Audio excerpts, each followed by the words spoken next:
All right, welcome back. So let's do a practice problem. All right, so we did that problem. Of course, if you have questions, find me on Google Meet or hit me up on email. Also, all right, so I'll stop the ed puzzle here. If you didn't get that answer, come find me. It's what they pay me for. All right, so example number 2. For the function, Luigi, don't chew up the rug. Oh, she's just playing with her toy.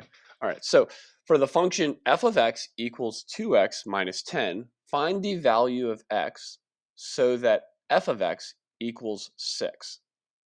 What this is really asking me is for what value of x does f of x equal 6? Or using our old terminology, it's asking us find the value of x so that y equals 6. So f of x equals 6, we can just substitute f of x for 6 and then solve for x. So we'll solve this just how we do any other two-step equation. We'll add 10 to both sides to cancel the negative or the subtraction. Oh, sorry. So yes, I was like, wait, 6 plus 10 is not 8. 6 plus 10 is 16. And then they also did the division step, divide both sides by 2. 16 divided by 2 is 8. And 2x divided by 2 is just x. So when x equals 8, f of x equals 6. Right. So you guys remember our old friends domain and range. The domain of a function consists of the values of x for which the function is defined. The range consists of values of f of x, where x is in the domain of f.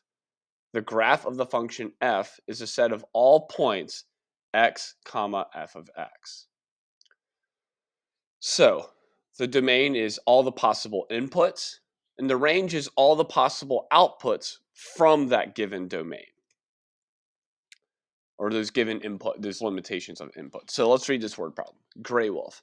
The gray wolf population in central Idaho was monitored over several years for a project aiming at boosting the numbers of wolves.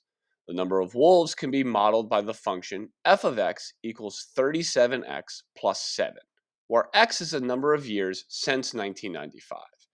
Graph the function, identify its domain and range. So we know that years since 1995. So for example, if x is 0, then that would be year 1995. If x is 1, it would be 1996.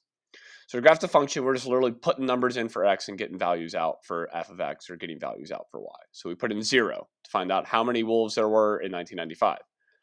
37 times 0, 0, 0 plus 7 is 7. Wow, there's not that many wolves. Holy crap. So anyway, 1995, there's only 7 wolves. All right, glad we fixed this. So x at 1, so in 1996, 37 times 1 plus 7 is 44. Similarly, 37 times 2 is 74. 74 plus 7 is 81. So this is our domains, and then this is our range. So obviously, well, maybe not obviously, but they say that this function is number of years since 1995. So we could not put a year before 1995, because then we would end up, if you did that, we would get negative wolves, and that doesn't make any sense. Um, that's not like an evil wolf or something, or like a really upset wolf. So given that this function only works for years after 1995, the domain would just be x is greater than or equal to 0. You also can see that in the graph, there's no values less than 0 here. They just graphed everything to the right. So it's all numbers greater than 0.